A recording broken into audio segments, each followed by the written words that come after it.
this might be one of the best accidents that's ever happened in a sport. Seriously. Because what happened at Bristol, if we went back today, the teams would adapt and adjust. They'd change the camber. They'd change the toe. They'd change their setup. They would have a much different approach to how they set up their car when they go back to race. And I think from the driver's standpoint and the sports standpoint, this is exactly what we've wanted. 5, 4, 3, 2, 1. We are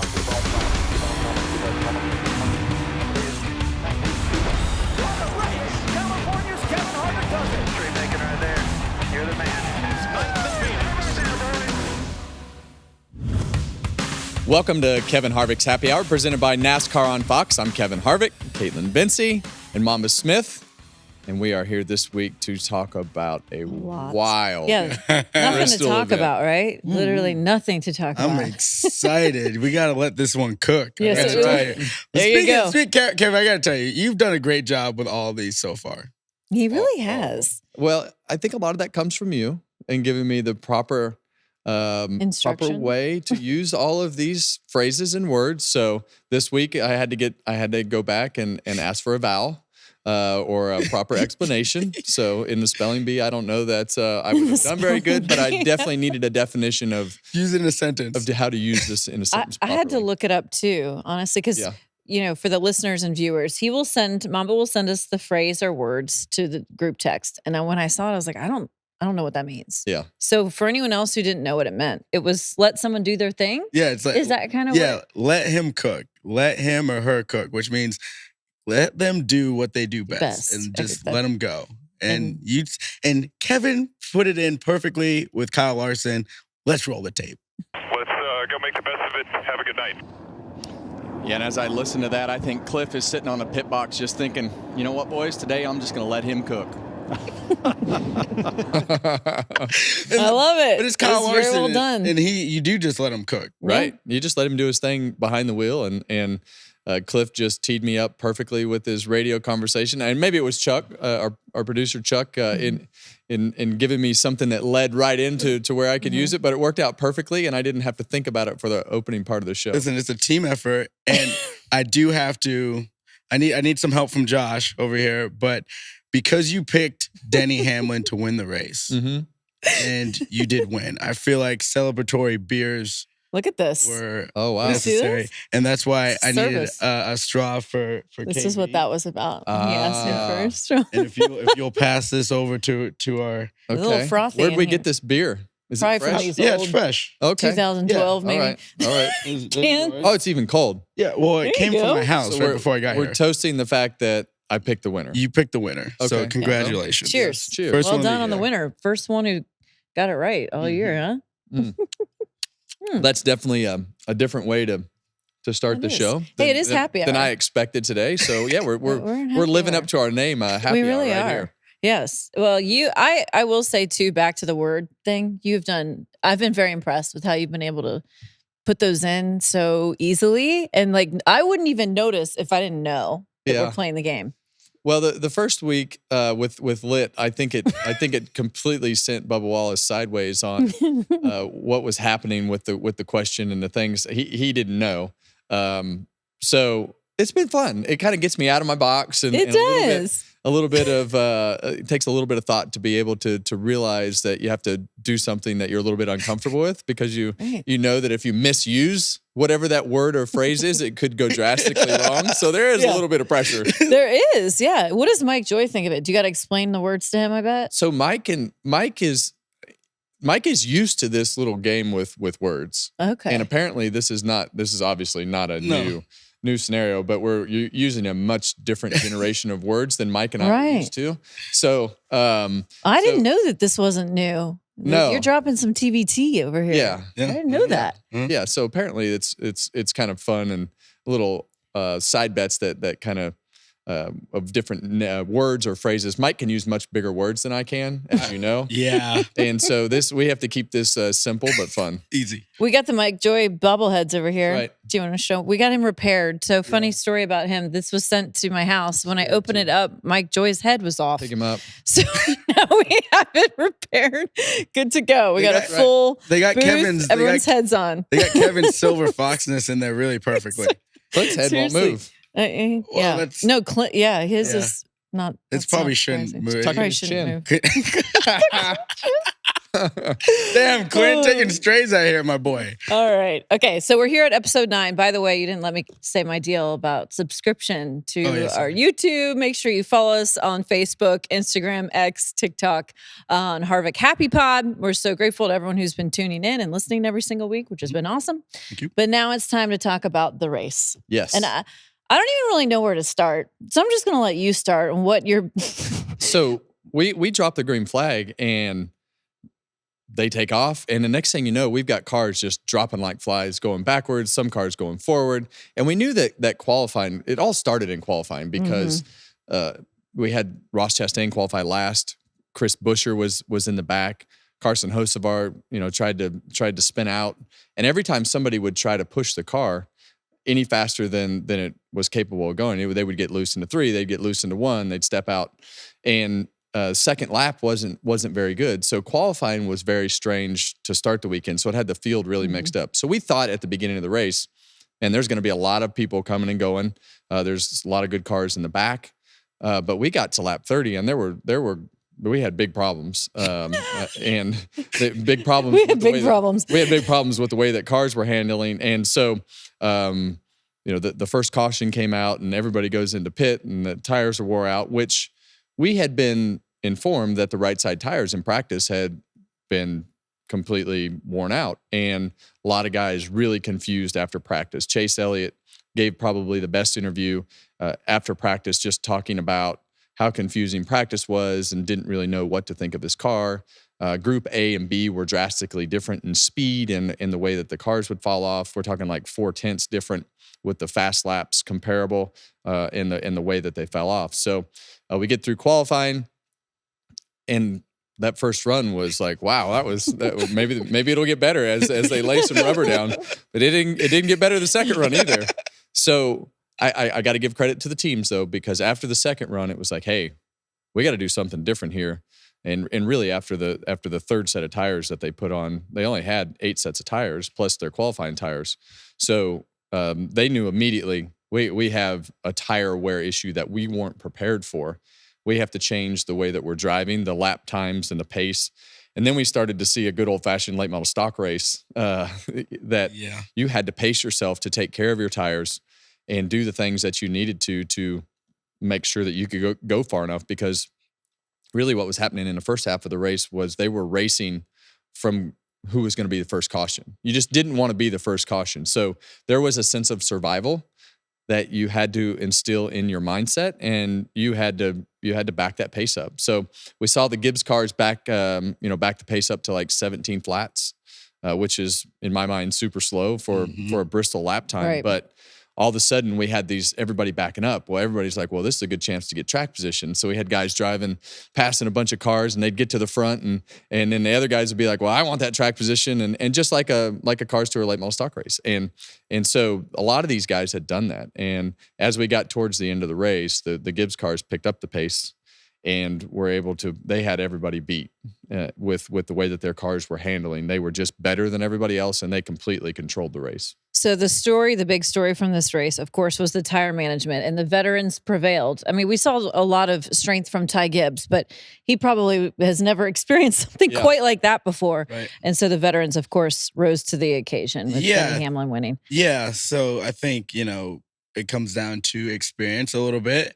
Obviously, at this level, Ty's never had to do that. He's won plenty of late model races, so it's not like he's not used to doing it, just not in a long time like this. And it kind of fell right into Denny's wheelhouse. But I will say, Martin Truex Jr. was chomping at the bit. Like the amount of pressure that Martin was putting on Denny at the end, and then it looked like an old cup race from Bristol where like traffic's in the way and they're double file and there's nowhere to go. And I really felt like the move of the race, and Kevin, you let me know what you think here, but I felt like the move of the race was Bubba getting the tap down the backstretch from Denny on the top, because it was Ross Chastain inside of Bubba and it was Martin Truex inside of Denny. And they get down into 3 and Bubba moves up the hill and allows Denny to go, and then he gaps Martin by like 6 car lengths. Yeah. And he never could get back. Like, I feel like if Martin could have stayed there, it would have been maybe a different finish. But because he couldn't apply that pressure anymore, Denny was kind of able to skirt away. Yeah, Denny came out of the pits at the green flag stop a little bit ahead, and then there were 2 or 3 of those instances where the traffic held him up when those side-by-side instances where Martin would catch back up. But I still think Denny had a better car and was able to maneuver. They had definitely caught up right there because of those cars being side by side. And Denny just gave the bumper to Bubba and said, "Hey, man, we're racing for the win.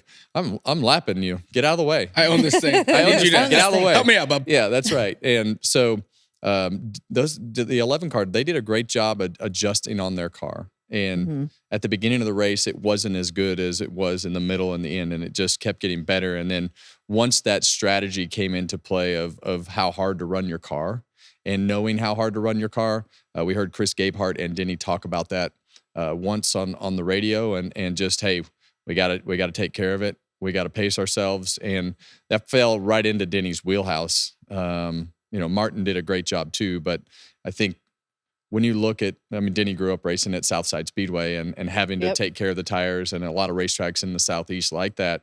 That's the style of race that a Denny Hamlin, a Josh Berry, Ty Gibbs raced a lot of late model stocks. There's a lot of guys that have done that around here.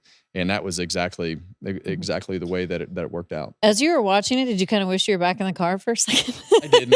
I didn't. Nope. Yeah. No. But you probably would have prevailed with that. It probably would have been a pretty good day, but you never know. And if your car's off on days like that, it's miserable because you're getting lapped and you can't really figure out anything that makes it better. So, and when you have a race like that you're unprepared for, it frustrates you because you have a plan, you go to the simulator, you put all this thought into what you think is going to happen, and then it's 180 degrees of what you'd planned for. And that's the frustrating part for the drivers. For us, it was great. And I think when the drivers go back and they really think about a lot of the meetings that we've had with Goodyear, a lot of the meetings that we've had with NASCAR, we have asked for the tires to wear out to the cords.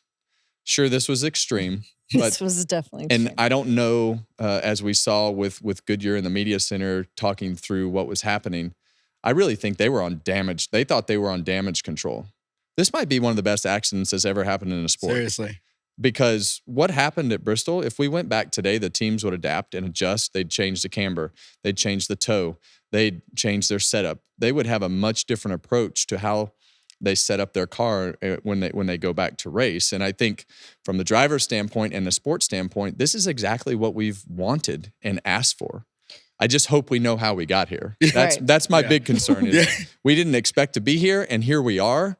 But this is maybe, as Brad Keselowski said, this might have been a 10 on the tire wear scale. Maybe we need to back it down to an 8. But I think you'd back it down probably to an 8, just going there again, knowing what to expect. So my vote is we make the tires right now and we lock them in the shed at Bristol, and we go back there for the fall. Bolt them back because up. they're going to automatically be better. And I love the fact that the tires wear out and your setup matters.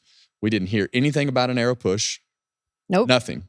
There was not one word about aero push and aerodynamics and short track packages or whatever the situation was. All we heard about is, my car needs to handle better. My tires are wore out. I went too fast. You had options. Yeah. And I love that about what we just saw. I also loved what Chris Gabehart, crew chief, of course, for Denny Hamlin, was saying. Like, this is sport. This is supposed to be hard. And he was like very adamant about the fact he didn't want people criticizing Goodyear, that he actually welcomed this challenge. And that makes it even more interesting for the crew chiefs, the drivers. Everyone had their work cut out for them with this situation unfolding. Yeah, that's what we do this for, to compete and to try and be better than each other. Now, maybe you didn't know what was happening, but when it rains, you don't expect that part of it either. You know what I mean? And you just do what you got to do to get the best finish of the day. And to your point, when Brad Keselowski was talking to Bob Pockris as Bob was trying to run backwards and do his interview at the same time, he was like, it was like, some races we have, the tires are like a 1 or a 2 in the matter category. I personally feel like if it's more of an 8 or a 9, like all the time, then the drivers and the teams are going to adjust. Right. And it's more fun for us to watch rather than the tires never mattering and maybe there's no pit stops and then that changes the strategy. And as a driver, I feel like at that level, it makes it more entertaining. Well, the other thing that I like about this scenario is how NASCAR handled it. Yeah. We knew 100 laps in that we were short on tires. We had a problem. And Elton Sawyer was in our booth and he says, hey, not for air, but here's our plan. And you could see the little ants starting to scurry around from the Goodyear building and tires started moving. And, NASCAR took their time and making sure the racetrack was clean and everything for the first couple of stages. But when they gave out that extra set of tires, it's like, all right, boys and girls, you know exactly what you have. The race is on to the end of the race. You've got enough tires. If your tires are bald, come on in the pits. You've got plenty of sets to put on to get you to the end of the race, and you need to manage it. We've been in races like this before in the rain. We've been in races like this with tires. We've had asphalt come up, and this is just the way that it happens. This is big boy auto racing here. Big boy auto Yes, racing. I like yes, that. sir. It sure is. There's going to be circumstances like this that pop up again, and you got to deal with it. Mm-hmm. And but let me reiterate again, this was one of the best accidents that's ever happened to our sport, and Goodyear has proven that they can make a tire that will wear out. So we need to know why, and we need to do it again. And, maybe we can run a thicker tread on that particular tire and take it back. But talking to some of the folks that went and did the wet weather testing at Bristol, yep. which is why we did not have the same track compound with the PJ1. Mm-hmm. We went back with the resin on the bottom of the racetrack this time because the PJ1 was too slick in the rain. And that's how they tested. They tested with the PJ1 residual on the racetrack. It's not a resin or a PJ1 thing, because when they tested with the PJ1 on the racetrack at the tire test for the wet weather test, the track did the same thing. The tires were worn out in 25, 30 laps, and they had high tire wear. They were under the assumption that it was just because the track was green, but it was on the PJ1 that was left over. There was no track treatment. It was just how it was in the fall. So that tells me that, the resin didn't have anything to really do with what we had on the racetrack. It was the tire. And I loved it. I loved every minute of it. I think one of my favorite parts about it was we sat here last week and I said, I wish we would have old school Bristol back. You did say that. I said, I wish we could have them on the bottom, rooting together, beating the snot at each other. And that's exactly what happened. That's right. I mean, I didn't know it was going to be like that, but there was only a lane and a half. You either bottom or kind of the top, and you'd let it kind of diamond up, and you had to find a new groove, but they weren't around the top. And some people got run over, and some people got their feelings hurt. And look, we talked about horsepower last week, right? We were searching for problems to solve things that we thought could make it better. Well, guess what? We don't need any freaking horsepower. If we can make tires like that, we don't need more horsepower. Then all the drivers have it all in their hands. We didn't know this was even an option. Didn't know. Well, it's an option because we have proven that it's an option. So I want to know why. I want to know how this happened, and I want to see it happen again. Yep. And I don't want to see it happen to the degree that it just happened.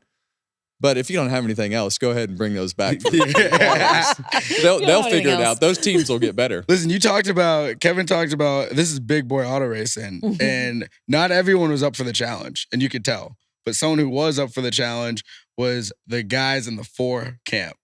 Josh Berry, up and back and up and back again, and he was there though when it mattered. That's right. And he had a shot at making some noise, and good for him, man. He was having a blast too on the radio, saying how awesome it was. and this is right up Josh Berry's alley. I mean, he was an absolute master at late model stock racing in these types of races and figuring out how to make his car easy on the tires and do the things that it needed to do. They had one moment where, he spun out during the race and they got behind and they were able to battle back. But I think they ran almost 70 laps at the end of the race. And that is what those guys needed. They needed a good solid day. They started on the front row. And that's going to be a huge confidence boost for the Rodney and Josh to here we see the spin. But I think the right rear tire was just bald because when you go back and look at how that started, it was just a simple slide on the entry to the corner, and it just never stopped because this is stuff that has happened before in this car. When we went to Vegas the first time with this car, the right rear tires completely would wear out, and it's like a light switch when that happens. All of a sudden, you're driving, and when it starts to hit those cords, you know as a driver, I'm out of rubber. I'm gonna have to have another tire, and you know that you just got to slow down. So Josh Berry had a good day. It was fun to watch him go from the back to the front several times. What'd you make of Kyle Busch's day? We saw the old reverse driving once again. He's good for about 1 or 2 reverse drives every season. Anytime I see it unfolding, I'm like, oh boy, here we go. It's always on TV when he does it. It's always on TV, and sponsors. usually when he's extra agitated, it seems. He is aggravated. Aggravated. He is agitated, aggravated. However, whatever words you want to use, he is definitely frustrated. And last week at Phoenix, they had a super tough weekend. We started this race at Bristol, and he was diming in the corners and pulling the car back down, and had no idea that the tires were going to do what they did. Yeah. And his first run was ugly at the end of the run, first couple runs, and so. Kyle's had a tough time, and really in the next gen car at Bristol hasn't been the same for him as it was in the previous generation of car. He's an 8-time winner at Bristol, but it's just not been as good for him in the next gen car. I was excited at the beginning because he was moving forward. I'm like, I can't wait to get on the show on Tuesday and tell Kevin how my pick got it done. And then it went away very quickly. Yeah, it went away. He was driving in reverse. That looks really hard to do, by the way. Yeah, he was doing it pretty quick. He does it quick and very efficient. Yeah, he's that's a lot of downshifting to put it into reverse and neutral, and it's definitely intentional. Yeah, that's for sure. From fifth to reverse, it's intentionally it's like that Days of Thunder moment. It is literally. Harry, put the tires back on my car. Put the tires on my car. It's going to come down to one of those moments where he's going to drive out of the pits and stuff it right into the side of the pace car or something. Yeah, bummer. He's been having a rough one, and they're having woes on pit road like week in, week out. Yeah, which you look at the 3 team top 10 pit crew. The Austin trend continues. You mentioned last week for both. Gosh, Centric and I feel so bad for the Austins. They just they're having trouble at the beginning of these races. Wrong place, wrong time. It's just it's been a rough start for him. What about our race winner, Denny Hamlin? Not surprising, of course, to see him win at Bristol, but that team, we've talked about the chemistry with his crew chief, Chris Gabehart before, but just they could be a real threat. Is this the year, the championship year? How long have we been saying that? Yeah. But hey. Well, I can tell you it's the year right now. Yes. They should have won last week too. Mm-hmm. They had a shot to win last week, and Denny spun out, and that was one of my favorite speeches that I've heard from Chris Gabehart, just saying, hey, stuff happens and we need to regroup, get everything we can out of the day. And here they are the very next week in Victory Lane in some very unique circumstances. But Denny's led all 5 races this year. Yep. Been in contention at most every race in some way, shape, or form at some point. And I love his crew chief. I think Chris Gabehart is just one of those special guys that is just super detail oriented.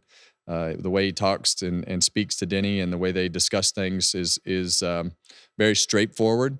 And I think that, sometimes Denny can be one of those guys that doesn't think you know what you're talking about. And if you show any weaknesses of what you're talking about, and he can get there, get something up on you. Mm-hmm. And that is just not the case. You can see and hear the respect from Denny towards Chris, and anything that Chris says to Denny, it's just like, yes, sir. Yep. I'm going to do it. If he's telling me, I believe it. And if he's telling me to drive off the cliff, I'm going to go drive off the cliff. And that's what you want in that driver crew chief combination, is just that willingness to just lay in front of a truck if he tells you to lay in front of a truck, or drive it off a cliff if he tells you to drive it off a cliff. And they have that. They have 100% belief in each other, and with the way that all those Gibbs cars ran at Phoenix and winning this week and how well they've performed, I think he's got a shot this year. There's 3 crew chiefs that I would go to war with without hesitation, and it's Rodney Childers, Cliff Daniels, and Chris Gabehart. The way that they operate, they're leaders of men, and they make people want to work. Leaders of men, and give them their best.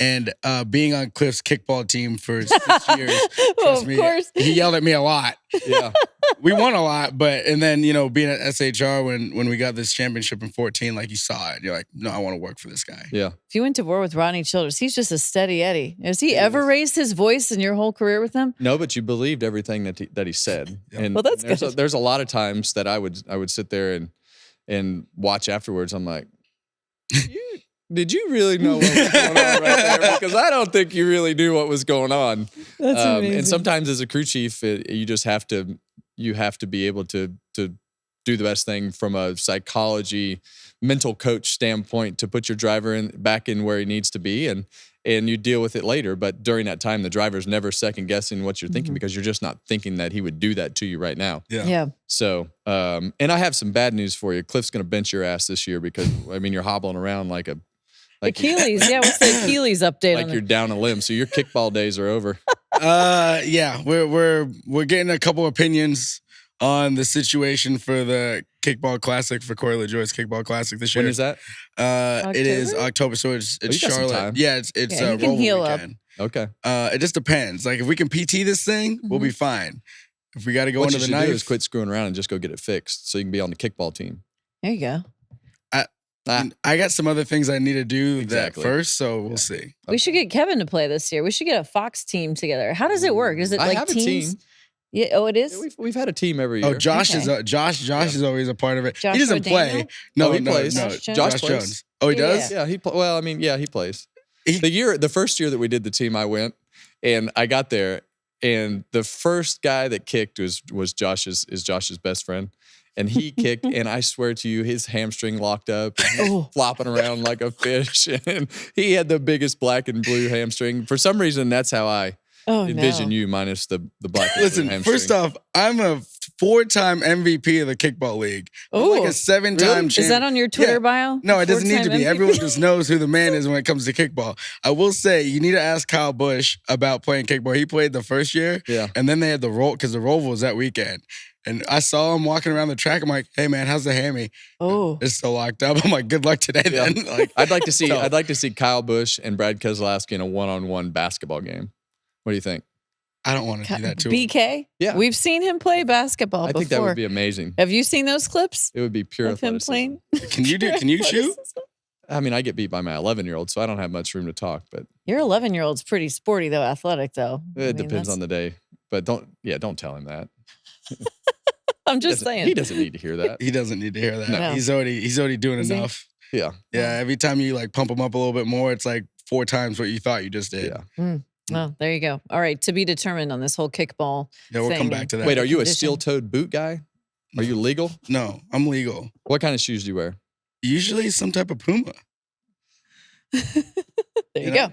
Soccer cleats. All right, guys. Let's talk about Austin, Texas, going off to Circuit of the Americas this weekend. First road course race of the year with this new aero package. Now they've added a set of tires plus 20 additional minutes for practice. Yeah. So that'll be interesting for the teams. What are we thinking? I mean, because we've only been going there for a couple years. We've had 3 Cup Series races at COTA, but first road course race. This should be interesting to see who's rising to the occasion at this. And I just can't get used to calling it Austin, so I'm going to call it COTA.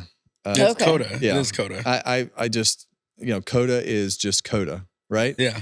It's not Austin. Austin is the Austin. So you don't want me to say Austin anymore? Well, I don't know. I think it's COTA. Just a suggestion. Okay, we'll just do COTA then. That's fine. So when I go back and look at this, and we're gonna have Tyler Reddick on Thursday in our interview, and he made some interesting comments during that interview about how terrible he was at road racing. Oh. And apparently he ran into the back of me one day at the Roval. Oh, geez. And because he didn't know what he was doing is the way that he would describe it. But do you remember that or no? I don't. Was that news to you? And he said after that race, I realized I was embarrassing myself. I finished like 33rd. And he did all these different things to get himself prepared. And we showed up at COTA that first year when he went, the first year he won with RCR. And he absolutely annihilated everybody right out of the box in practice. in qualifying and won the race. And I think you'll hear his willingness and just how eager he is to win every week, because he feels like he's in a position to win races. He's got everything that he wants and asks for. He's got the way he presents himself is just different. But I look at that going to COTA. I think he expects to go win the race this weekend. And they were obviously very good last year to get that first to get the COTA win last year. And so I'm a believer that Tyler Reddick will be in the mix. I think Ty Gibbs will be in the mix. You've got SVG and Allmendinger. So I think it's going to be an interesting race. We've got some different sections of the racetrack that they have repaved to take out some of the swells and bumps in. A lot of the MotoGP guys thought that the bumps were too big, so they redid the track. Nothing to do with NASCAR. Right. They redid it for the motorcycles, actually. So going on, through turn 10 onto the back stretch, they're going to carry a lot more speed. So I predict, a little bit more speed down the backstretch into that next corner. So it'll be an interesting weekend, but definitely some good road racers in the field. He mentioned it. Shane Van Gisbergen is back. So is Komai Kobayashi. Yeah. He will be there for 2311. I'm glad you said it. I looked up the pronunciation today. I found an actual article where you could hit play and they that's all they said a couple times. I couldn't make sure that I said it right, but that's what makes it interesting. I mean, when SVG put himself on the map in terms of the NASCAR world when he ran that Chicago race, so we know that he could be a threat. He will be. I mean, he's really talented. But as long as AJ Allmendinger is in the race, no matter, I don't care what road course it is, that's the guy I'm always looking at. That's who I would always put my money on. He just figures it out on all the different types of road courses. And I think this one is going to be, this is the trickiest turn one that we go to. Like, if you can't get out the other side of turn one, there's no way that you can win the race. And the way they dive bomb in there, like, eight wide, like as long as it's pavement, they're trying to get to you. So I think for this race, and now SVG, there's a lot of things that really set up nicely in Chicago. Yes. He did a great job, but it was everyone's first time. So now he's coming to a place that everyone's been and he hasn't, as far as in the NASCAR Cup Series. So I think it's gonna be interesting. I think he's gonna be in the mix, but I think Tyler Reddick, Ty Gibbs, AJ Allmendinger. SVG's actually been there. He ran a supercar race there. He ran a supercar race there. So it's really the first racetrack that he's been to that he actually has experience at. Good for him. Restart zone, move back. So most of the field will be in the last corner, trying to get the field spread out a little bit before we get to turn one. Come on. Really, I think what'll happen is they're just going to have more room to dive in there a little bit further behind. So there will be people mad. Everybody's going to be mad at somebody by the time they get done at turn one on the restarts at COTA. So it's one of my favorite road courses to drive because of just the way that it flows. I wasn't a spectacular road course racer, but the way that this racetrack flows and it's a really long lap to not make a mistake. At some point, you're not gonna put it all together.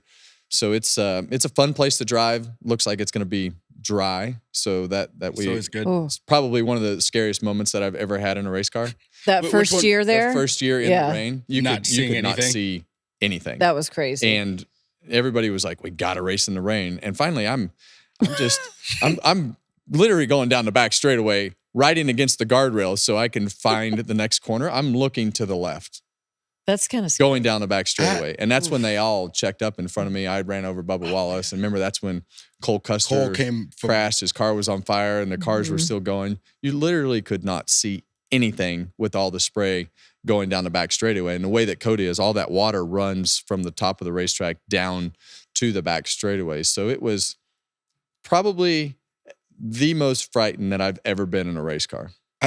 In the rain. I guarantee it. I mean, it was a scene out of the movie Driven. Remember that movie Driven? With Sylvester Stallone? That's what it looked like. You guys were like, you couldn't even, on the broadcast, you only could see one car at a time. And then the lights. Yes. So there's no way that I would have felt comfortable doing that. There was not anything comfortable about it. And big wrecks, big contact.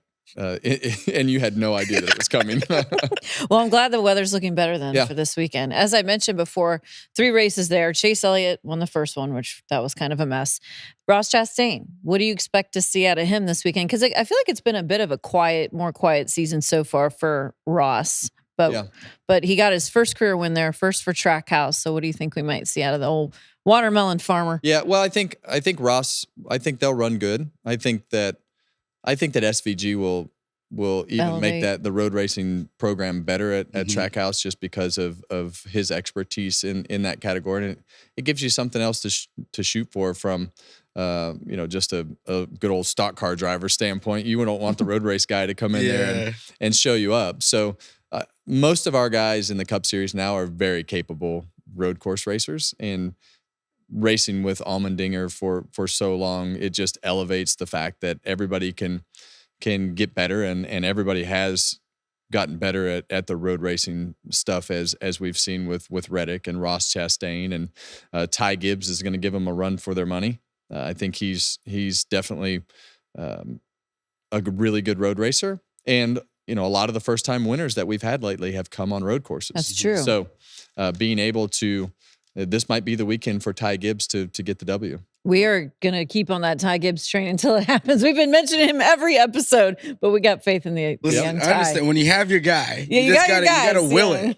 I mean, I will. He's been in the mix every week. He has. It just comes down. Impressive. It's like this week we talked about the mistakes and just the things that the veterans did well at the end. And at the end, he just had 2 or 3 little things in traffic and just got put in the fence and it just same thing for Christopher Bell, just wore his car out a little bit compared to the old guys that were in the front, and those are just things that you learn as you go through time. But I promise you, the lessons in the front are much better than the lessons in the back. Yeah. Being able to race in the front quote. teaches you how to be a winner. Yeah.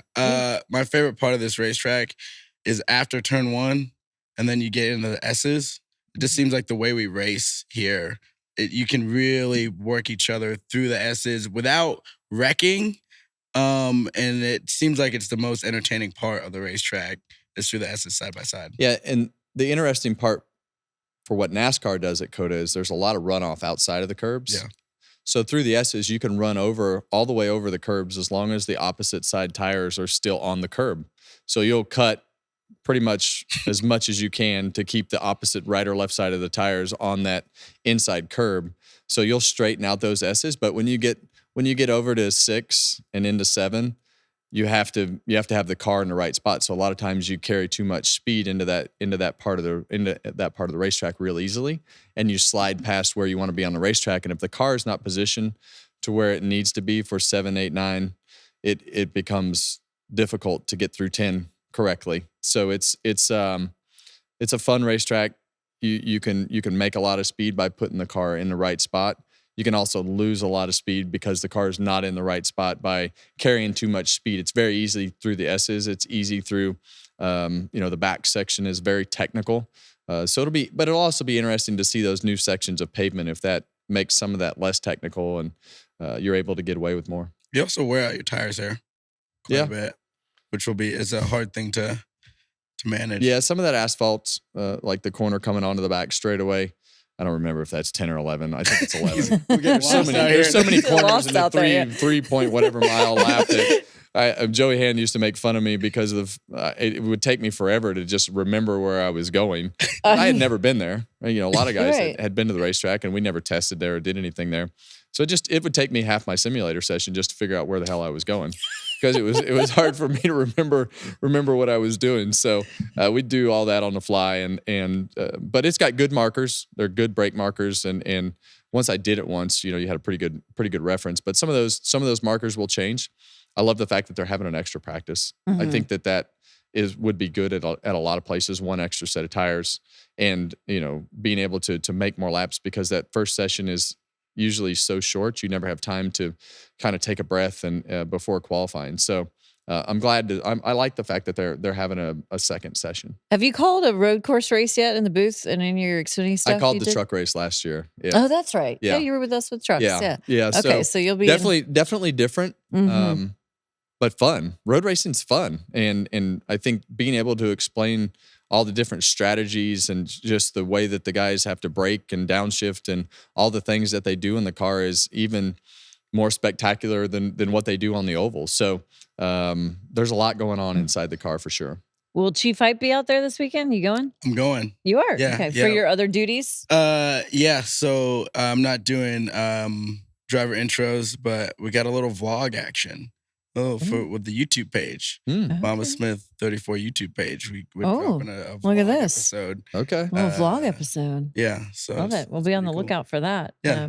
Curious to see what headlines come out of the Austin COTA weekend. Sorry, COTA. One other headline though that I want to touch on for a moment. We discussed it last week on the show, the horsepower. Bob Pockers put out an article kind of detailing this, talked with drivers, with, NASCAR personnel, people that work on engines, a lot of different insight within that article. And I know you also have gotten some additional I did a little bit of research and trying to figure out, all right, what's the reality here? We hear so many different rumors of what happens. I think the reality of the situation is that I've learned is you're not just going to turn the spigot on and switch over to big horsepower, because in the end, there's no way that the development of the manifolds and all the things that are happening inside the engines can't be different in order to maximize power. Now, sure, they're going to spend that same amount of money on development that they would, but they're also going to have to, if they have a different horsepower for short tracks and road courses, they would need to have a different engine rotation. So there's more to it.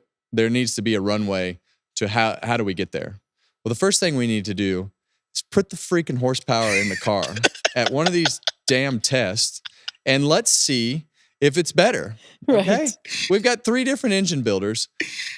Build an engine. Okay? Please build me an engine and just tell me if it's better. If it's not, I will shut up. Okay?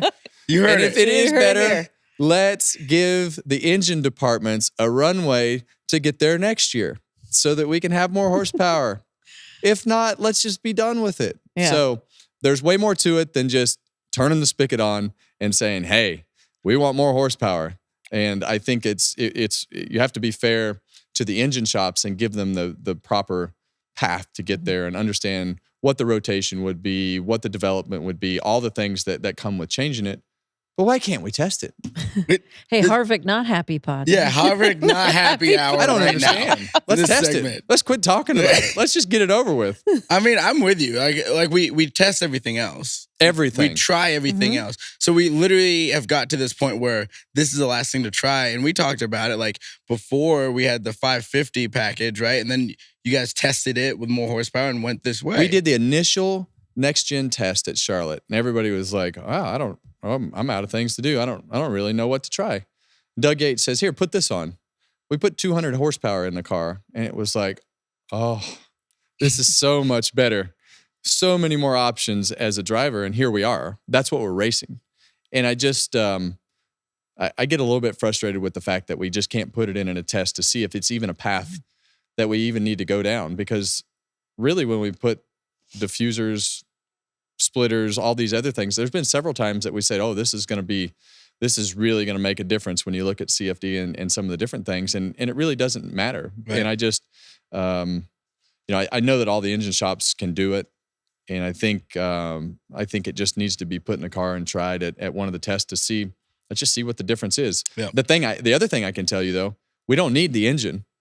We just saw If the it. tires will wear out. I was going to ask you. If the tires will wear out, we don't even need to talk about the engine There you anymore go. because they'll have more horsepower than they can use for the tires. So, but I don't think anybody knew this was a path that we could actually go down. So whether it was the same or not the same, I still believe that this is one of the best accidents that's probably ever happened to NASCAR. There's that question. More horsepower or tires like last week? More horsepower or tires like Just last give me week? one. One or the Either- other. either one. Yeah, But at least I know that the tire thing isn't going to cost us more money. right. If you go the tire route, You're right. Goodyear's the one, they're doing the development. If you go the engine route, the teams and the engine shops, they're doing it. Like, so We can end the engine conversation today if we can build tires like that every week. I like Bottom line. that. Because we already in this direction. Let's just do that. Yeah. Hey, we didn't even know this was possible. So now that we know it's possible, let's figure out why it happened, and let's do it at a whole bunch of places and figure out what that fall off needs to be, and let's get those Bristol tires built, and I'll store them for you. Look, we didn't know that we could race in the rain until we did it. So, That's right. I mean, come on with it. I love it. Harvick has spoken once again. Mic drop. For who's listening to have this tested out. Okay. Let's do a little social discussion. What do you say? Boy. Yeah. This is, I know we talk about a lot of stuff, but this is really everyone's favorite part. Oh, the social part. Mamba, Kevin's analysis is beautiful, but the social side is where we like to live. All right. So Hamlin won, right? Denny won the race, and they crushed it. But one thing that they were really good at this weekend was on and off pit road. They're one of the best teams on and off pit road. I saw something that I don't know if it was on purpose or not, but I have to believe he wouldn't have done it if it didn't have a benefit. So on lap 75, there was a caution, and the right rear carrier jumped over the changer on purpose. Yeah. He jumped over the changer on purpose.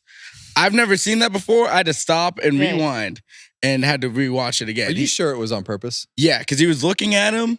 He jumps over him, and the guy goes like literally under him and around the back of the car. And it was like a quick unique choreography. choreography. It was very wild. Well, we've seen Gibbs do some choreography changes there on the pit crews. They're not afraid to switch it up. Change up the flow of the pit stop. If they find something, and that's why their pit crews have always been ahead for the most part. They've always had, whether it's better pit guns, more, change the flow of the pit stop, whatever it is, put 3 lug nuts on before there was a lug nut rule. They've always been ahead of the game on the pit stop. So that I hadn't seen that, but it doesn't surprise me. I was just like, whoa, did I really just see that? And I only noticed it because they were so fast all day. Yeah. So I was like, that might be a part. Have you ever changed a tire? Yeah. Where? Were you on, like in a live pit stop? Yeah. Where? So at SHR, come down at SHR when I was a mechanic. Insulted. You didn't I know. am. They were like, man, you look pretty athletic. I'm like, well, thank you for noticing. Like, you want to go over the wall? And I'm like, well, what's that pay? And they told me, I'm like, let's do that. So I started training with the pit crew team, and I did, my first was the World Crown Super Late Model Race. Paul Swan was on the car. Darrell Edwards was on the car. Daniel Hemrick was driving. We almost won the race. Fastest pit crew on pit road. I talked to Daniel today. He said he didn't know it was our first day. First time, all of us. Yeah. And he got wrecked. And then I did a couple ARCA races. Let me tell you about my first time. Oh, you did it too? I changed the tire. So it was. You changed a tire. Well, I changed a couple tires, but I guess it would have been like 1997. I went to work for Wayne and Connie Spears as a mechanic, hoping they would let me drive. So I went on the road with the truck team. So we jump over the wall to do the pit stop, and I swear to you, the very first lug nut that I took off the damn tire hit me square in the lip. Oh, no. And I'm like, here's your sign. You are not meant to change this tire. And I took those other 2 tires off, and I told them, I said, I am never jumping over this wall again to change a tire. I had a bloody lip, and that was the end of my tire changing duties at that particular point. No helmets, no fire suits, nothing. And the first lug nut just blasted me right in the lip. At least it didn't break a tooth. I know. Can you imagine? Wow. Yeah, I'm probably a big baby, but it definitely whacked me right in the lip. It's scary playing Frogger out there, because in the ARCA race, some of these. Did you donate blood before? I made a very long prayer. Yeah. But when Haas Development was like, "Hey, you want to go racing again?" I said yes, and then we stopped doing that real quick. So another cool thing that happened this weekend, and I'm not here to pat myself on the back for making this content. We know you are. Go ahead. But I will say, Tara Allmendinger was standing behind me during pre-race, and I'm standing next to the pier, and she taps me on the shoulder and like hands me arrow, and AJ starts walking down, and I Simba arrow Simba up to arrow. him, and then here we go. If you go to the YouTube, here's the moment. And it was just super cool because AJ wasn't expecting it, and then he told me, he's like, I saw some baby. I'm like, what is going on here? And then he realized I realized his it was own mine. baby. Yeah, so I love the St. Patty's Day onesie arrows sporting. You see that? Well, moms know how to. Yeah. Moms know how to do it. Well, they do. Yeah. You have a onesie? It's cute. I do have a onesie. Okay. Yeah. What is it themed? Yeah. I love this. See, that's why I think to myself, oh, man, this is a stupid question, but I'm going to ask it. And then he says, yes. I can't wait for this. So now I keep asking stupid questions. Keep going. Yeah, 'cause I So wasn't- what is the onesie? Yeah. Why do you have a onesie? Okay, well, there's multiple different types, Well, right? we call Like, fire suits onesies sometimes. Yeah, we're not talking about fire suits. Yeah, no, we're talking no. about So- onesie zip-up pajamas, adult okay, well, I pajamas. don't have the pajamas. I do have a couple, like a Frozone costume. Oh, You know what I what? mean? Like I Frozen? have Frozone from the Frozone. Incredibles. Oh, It's okay. Like I have some costume onesies, and then maybe once upon a time male rompers were kind of a thing For a brief for moment. a brief right? moment. I may Yeah. have purchased one of those. I have a Teenage Mutant Ninja Turtle onesie. For what Can reason? you wear it right now? I'll have, can you- I'll have to find the picture. I'm going to find the picture and I will send it to you. No, I don't want the picture. I don't know where it might not be in existence anymore, but if I find it, I will wear it. Why did you have it? I don't remember. Oh, Delana? I think it was a bet. a bet. I think I lost a bet of some sort, and I wound up in a Teenage Mutant Ninja Turtle onesie, Listen, and it had feet. if you Do you remember No. when you were a kid? Did you have feet in your pajamas? with the Did you have soul, feet? yeah, Is that yes or the no? grippy, yeah, I You remember. had feet in your pajamas Yeah, because yeah. I definitely had feet in my Yeah, pajamas. I think we all did. Delana, if you can find that for us, Please locate it. I will. And if you wear it, I'll wear it. I'll buy one and wear it on All the right. show. So I don't have any. Sorry, guys. Sounds like I'm a Halloween boring. thing. Yeah. It is a little bit, but Oh, if we're gonna wear a onesie, you're gonna wear a onesie. everyone's Yeah. getting one. Maybe for Everybody Halloween has a we'll have to wear our onesies on. We'll set get the here. whole crew, everyone on set, to wear onesie. That's right. And then last but not least, over the weekend, Bubba Pollard won his third Rattler 250. So super late model race for those of you that might not know. And Bubba is just an all-around badass, and he will be racing at Richmond for JRM. But if you notice, when you win, they bring a rattlesnake I would not. and like drape that. it around your shoulders. He looked happy, but I know he was He's not. very He uncomfortable. is uncomfortable. No. And he is not holding that rattlesnake. No, and he won 3, right? So they brought 3 out. Okay. So it makes me like, what are some other wild like victory things that you've seen? I feel like the lobster, and- right? Denny Lobster. hates Denny the hates the lobster. He has like lobster. a phobia of shellfish or Yeah. something. Like I got a water heater one time. a water heater. Interesting. It was a Here we go. was a Oh yeah, water the heater. sword, Yeah. the sword Yep, got a from few of Bristol. those. You know what I hate is the Duke's mayo Oh, from yeah, the Duke Mayo bowl game here in Charlotte, and they dump it over the Mhm. bucket of mayo Yeah, over someone's head. That would Oh be. my gosh. That's yeah. disgusting. No. That's cool. What's Yeah. that from Yeah. Wisconsin? What about Pop-Tart. what about the Nickelodeon slime that they used to do Yes. in Chicago? That's actually Yep. cool. Really? Yeah. What's the difference between the slime and the mayo? Oh, massive difference. Mayonnaise is disgusting. Yeah. That's gross. You don't eat mayonnaise? I No. don't either. Have you seen Undercover Brother? No. You should watch it, and then it'll explain everything. I saw Eddie Dale Murphy. Jr. was on like a mayonnaise tour somewhere up there. They had this big promotion. Oh, that for they were- Hellman's. Yeah, He eats the Hellman's. mayo. What Yeah. is it? Mayo and pickle sandwich or something? disgusting. I gotta admit, when I moved from California to the South and people were eating like Strange things. banana and mayonnaise sandwiches, and there were some strange things that were I didn't eat. My We're favorite weird thing. here in the South. One of my favorite things. We just saw it on the screen, but during one of the bowl games this past year, there's a Pop-Tart, Pop-Tart, yeah. right? Oh. And he jumps into a toaster. The mascot does, and then at the bottom is there's a Pop-Tart. That person jumps into a makeshift toaster, and Oh the my oven gosh. pushes out a life-size Pop-Tart cooked, Wow. and the winners got to Oh. eat that. I used to live Yeah. on Pop-Tarts. Really? Love Pop-Tarts. Specific flavor? I like the strawberry with the frosting on them. Yeah, those are good. I I haven't had one of I those didn't in like ages. Pop-Tarts. No. It was my jam. Yeah. Love it. Bagel bites. Bagel Bagel bites. bites. Yeah, I like bagel bites. Yeah, those are a solid choice. Pop-Tarts and Top Ramen. We've all lived off how I that at some survived. point. Exactly. No shame in that game. All right, guys, time for our happy hour last call. Maybe one last sip. I only have had Yeah. one sip the whole show. Trust me, I have Yeah. been. What's- Mine You is have- about you God. have So had a few. Mm-hmm. Mm. Okay, Well, that was a Kevin, you're great idea. first. yeah, no, I get to go first? Yeah. Well, my pick was pretty good last week. Yeah, I'm going with Reddick. I just think that they've been close. I think he knows that he can win. He's shown the speed. I think it's Reddick. Okay, I love it. you know what? I'm gonna go a little dark horse on this one. Mm. I'm gonna say Noah Gragson. Mm. Noah is actually a very good road course racer, and they have some momentum over there. Yeah. They have kind of their energy in the shop is kind of back to when, Kevin was there and Tony was there. They're feeling good, and this is a good place for him. And a lot of variables. So I think he'll be surprising. I think Ford's has one road course win in the last 13 shots, something like that. Was it who got it? Good pick. Go ahead. What a hater. Go ahead. Moving on. Who'd you go? Anyway. Are you going to pick this week?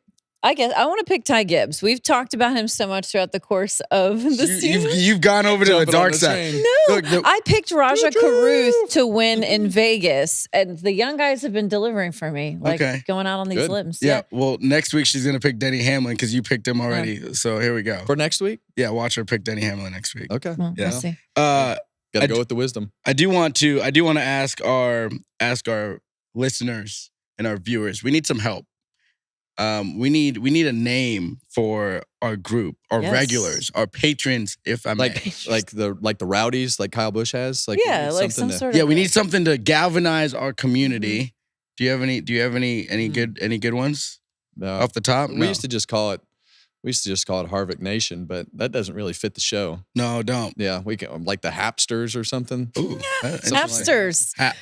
We want people to submit ideas. Yeah, there'll be somebody that has. I'm not very creative, so there'll be somebody that has a way better idea than I can think of. So please submit your ideas for what we're gonna call this happening, jumping community of great people. That's right. I like patrons, but it's not enough. You guys deserve more than that. We need some hats that have like the smiley face logo on them. Yeah, we need some merch. We need some cool merchandise. How do I get that logo on a fire suit?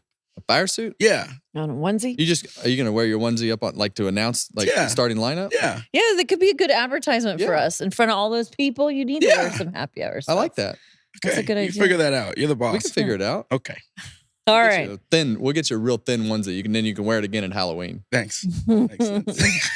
We look forward to hearing what people come up with. We want to remind everyone to keep subscribing to us on YouTube, follow us on social media, on X, Instagram, Facebook, TikTok, all the places you get your podcasts. Harvick Happy Pod. We got Tyler Reddick on Thursday's episode, but we will see you next week.